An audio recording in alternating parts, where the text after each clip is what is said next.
ગુજરાતમાં દિનપ્રતિદિન ગુનામાં વધારો થતો હોય તેમ છાસવારે સમાચારોના માધ્યમથી સાંભળવા મળે છે.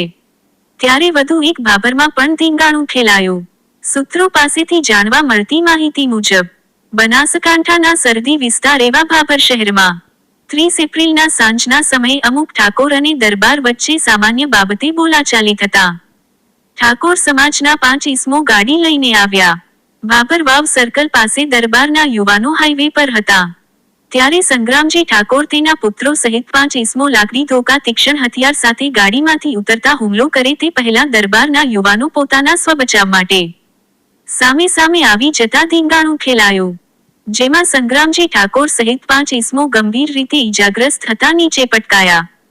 ઘટનાની જાણ ભાભર પોલીસને થતા તાત્કાલિક પોલીસ ઘટના સ્થળે દોડી આવી. ઈજાગ્રસ્તને 108 મારફતે સરકારી હોસ્પિટલ ખાતે સારવાર અર્થે ખસેડવામાં આવ્યા.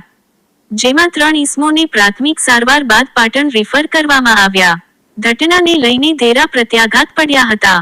જે અસામાજિક તત્વોએ જે હુમલો કર્યો છે એમને અમે વખોડીએ છીએ અને જે ભાભરની અંદર વારંવાર આ લુકા તત્વો દ્વારા જે હુમલાઓ થતા હોય છે એ હુમલાઓ ન થાય એના માટે અમે સૌ સાથે મળી એ તંત્રને પણ અને આગળ જ્યાં રજૂઆત કરવી પડે ત્યાં રજૂઆત કરી અને આવા તત્વો લુકા તત્વોને કોઈ ઊંચે અવાજે કંઈ કરી ના શકે તે બજારની અંદર શાંતિ ડોળી રહ્યા છે એ શાંતિ ન ડોળાય અને આ લુકા તત્વોને સીધા કરવા માટે જે પણ કરવું પડે એ તંત્ર દ્વારા હાથમાં કાયદો લીધા સિવાય એમને અમે અત્યારે મૌન રેલી દ્વારા ત્યાં જવાના છીએ અને એમને કહેવાના છીએ કે આ વારંવાર આવું જે ભાભરની અંદર લુકા તત્વો કરી રહ્યા છે એ લુકા તત્વોને સીધા કરવા જોઈએ. ઘટનાના વિરોધમાં બીજા દિવસે 1 મેના બપોરે લોક નિકેતનમાં સાંસદ ગેનીબેન ઠાકોર ધારાસભ્ય સ્વરૂપજી ઠાકોર સાથે ઠાકોર સમાજ આગેવાનો યુવાનો સાથે મીટિંગ યોજી.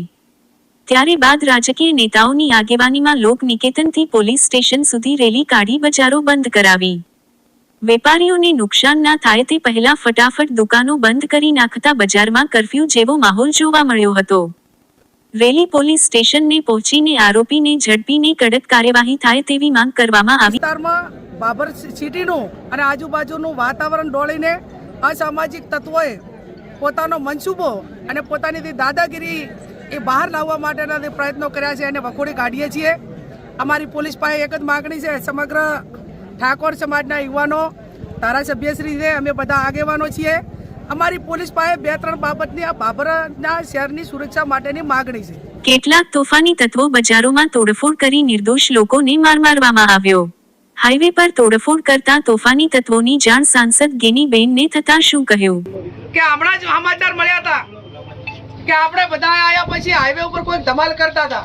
તો અત્યારે તમને બધાને હું વિનંતી કરું છું કે હવે અહીં આપણી આ વાત માગણી પૂરતી આપણે પૂરી કરાશો. હવે કોઈ કાયદો અને વ્યવસ્થા હાથમાં લીધું ન, કોઈને કાંઈ નુકસાન કર્યું તો એ તમે પોતે જવાબદાર છો અને તમારી સામે કાર્યવાહી થશે એની નોંધ પણ તમે ગંભીરતાથી લેજો. તોફાની તત્વોએ બજારમાં પકોડીની લારીમાં તોડફોડ કરીને હાઈવે વિસ્તારોમાં તોડફોડ કરી હતી.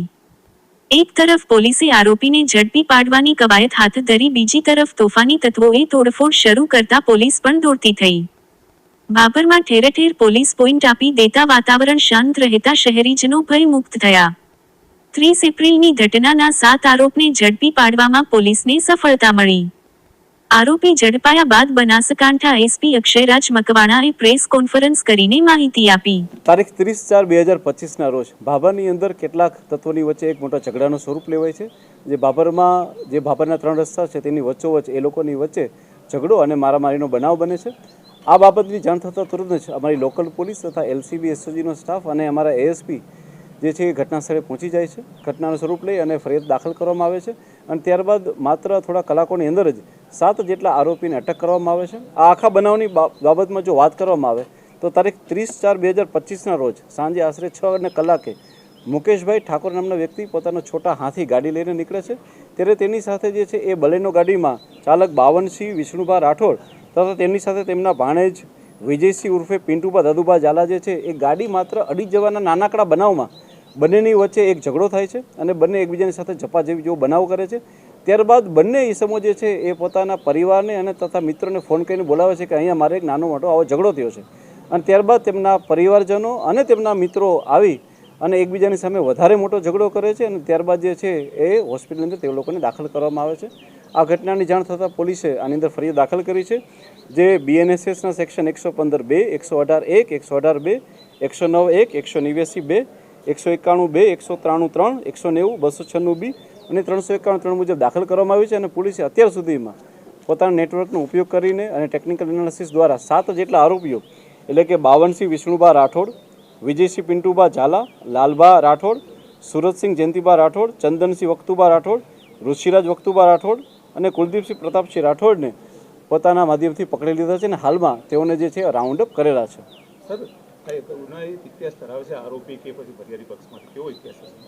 હું આપ સર્વને મીડિયાને જણાવવા માંગીશ કે આમાં બંને પક્ષ એટલે કે જે લોકોની માથાકૂટ થયેલી છે એ તમામે તમામ બંને પક્ષ જે છે એ ગુનાહિત ઇતિહાસ ધરાવે છે. જે વ્યક્તિ જે છે એ મુકેશભાઈ સંગ્રામભાઈ ઠાકોર અને તેના પિતા જે છે સંગ્રામભાઈ ઠાકોર એ આની પહેલાં પણ અનેક આવા બોડી ઓફેન્સના ગુનાઓમાં આવેલા છે. સંગ્રામસિંહના જે દીકરાઓ છે એટલે કે નવગણ સંગ્રામજી ઠાકોર, મીઠાજી સંગ્રામજી ઠાકોર, વિક્રમજી સંગ્રામજી ઠાકોર એ જે છે આની પહેલાં પણ બોડી ઓફેન્સના ગુનામાં દાખલ થયેલા છે. આ સિવાય જે આરોપી પક્ષ જે છે તેની અંદરથી બી સુરતસિંહ જયંતિબા રાઠોડ, ચંદનજી વખતુબા રાઠોડ, ઋષિરાજ, કુલદીપસિંહ અને જયદીપસિંહ આ તમામની વચ્ચે પણ જે છે એ આની પહેલાં બોડી ઓફેન્સના ગુનાઓ દાખલ કરવામાં આવેલા છે. આ ઘટના બની સર એના ઉપરથી બનાસકાંઠા જિલ્લાને સમાજ વચ્ચે વિવાદો ઉભા થઈ ઘટના તેને લઈને કેવી કાર્યવાહી પોલીસ કરશે અને કેવો બનાવી ઇતિહાસ ના બને પરિવાર આવું બને કાર્યવાહી? હું તમામ ઇલેક્ટ્રોનિક્સ મીડિયાના માધ્યમથી તથા પ્રેસ મીડિયાના માધ્યમથી હું બનાસકાંઠાના તમામ રહેવાસીને અને બાકીના તમામ લોકોને હું કહેવા માંગીશ કે આ કોઈ પણ એક જ્ઞાતિ કે જાતિ દ્વારા બીજી જ્ઞાતિ કે જાતિ ઉપર કરવામાં આવેલો હુમલો નથી. જો આની અંદર ઊંડાણથી જોવામાં આવે તો ઝઘડો કરનાર બંને પક્ષો જે છે એ ગુનાહિત માનસિકતા ધરાવે છે. આની પહેલાં પણ એ લોકો બોડી ઓફેન્સમાં સામેલ છે. આ માત્ર ને માત્ર બે પરિવારોની વચ્ચે થયેલો ઝઘડો છે. નથી કોઈ દરબાર કમ્યુનિટી, કોઈ ઠાકોર કમ્યુનિટી કે નથી કોઈ ઠાકર કમ્યુનિટી કોઈ દરબાર કમ્યુનિટીને મારેલા છે કે પર્ટિક્યુલર કોઈ જ્ઞાતિ જાતિ કે ધર્મના હોવાથી કોઈ લોકો એકબીજાને મારેલા નથી. આ માત્ર ને માત્ર એક સામાન્ય ગાડી અડી જવાથી માત્ર પોતાના ઈગો ઉપર લઈ અને બંને પક્ષ જે છે એ ગુનાહિત માનસિકતા ધરાવતા હોય તેમના દ્વારા એકબીજાની ઉપર હુમલો કરવામાં આવેલા છે. આની સાથે કોઈ પણ જ્ઞાતિ જાતિ કે ધર્મને કોઈ લેવા દેવા નથી. એટલે હું તમામ લોકોને અપીલ કરવા માંગીશ કે તમામ લોકો જે એ બિલકુલ શાંતિ જાળવશે અને જો એ લોકોને ક્યાંય કન્ફ્યુઝન હોય તો અમારા પોલીસનો કોન્ટેક્ટ કરશે. પરંતુ કોઈ પણ વ્યક્તિ કોઈ પણ જ્ઞાતિ કે જાતિની વિરુદ્ધ જે છે એ નિવેદનો, આવેદનો કે ત્યારબાદ જે છે એ સોશિયલ મીડિયા ઉપર ટીકા ટિપ્પણી ટાળશે. આ કોઈ પણ ધર્મ કે જાતિની વિરુદ્ધ કહેલું કોઈ કૃત્ય નથી. માત્ર ને માત્ર બે ગુનાહિત માનસિકતા ધરાવતા પરિવારો વચ્ચે થયેલો ઝઘડો છે. Thank you. જી સર, આજના કારણે બજારને જે ભોગવવું પડ્યું ગઈકાલે, જી બજારો બંધ કરાવી, રોકા લાકડીઓ થઈ, કોઈ લારીઓ ઉછાળી, આ બાબતે પોલીસ શું કાર્યવાહી કરશે? એવા કોઈ પણ તત્વો કે જેણે કોઈ લારી ગલ્લાને નુકસાન પહોંચાડ્યું હશે કે કોઈ પણ જગ્યાએ જે છે એમણે બંધ કર્યું હશે, આ તત્વોની વિરુદ્ધ પણ કાયદેસરની કાર્યવાહી કરવામાં આવશે. અને આની અંદર પણ જે તત્વો હશે એ કોઈ પણ જ્ઞાતિ જાતિના હશે. હું તમારા મીડિયાના માધ્યમથી જણાવવા માંગીશ કે આવા અપરાધીઓને કોઈ જ્ઞાતિ નથી હોતી, કોઈ જાતિ નથી હોતી, કોઈ ધર્મ નથી હોતું. આમનો માત્ર એક જ હોય છે ને તે છે તેમનો અપરાધીઓ. અને આવા અપરાધી માનસિકતા ધરાવતા લોકોને એ કોઈ પણ ધર્મના હોય એ તમામને સખતમાં સખત કાનૂની કાર્યવાહી કરીને તેમને સજા આપવામાં આવશે. અને જે રીતે એમનું કોઈ પણ એમનું ઘર કે એમનો મહોલ્લો કે એમની દુકાનો જો એન્ક્રોચમેન્ટમાં હશે તો પોલીસ એની ઉપર 100% કડક કાયદેસરની કાર્યવાહી પણ કરશે. 4 મે સવારથી ભાભરમાં પોલીસનો કાફલો ઉતારી દેવામાં આવ્યો. 30 એપ્રિલની ઘટના સ્થળે 7 આરોપીને લાવીને રિકન્સ્ટ્રક્શન કરવામાં આવ્યું. 1 મેના રેલી બાદ તોફાની તત્વોએ તોડફોડ કરનાર સામે પોલીસે રાયોટિંગનો ગુનો નોંધીને તપાસ હાથ ધરી હતી. જેમાં 6 આરોપીને ઝડપીને બજાર હાઈવે વિસ્તારોમાં તોડફોડ કરનાર આરોપીનું પોલીસ બંદોબસ્ત વચ્ચે રિકન્સ્ટ્રક્શન કરવામાં આવ્યું. ભાભરમાં પોલીસની કામગીરીની પ્રશંસા થઈ રહી છે.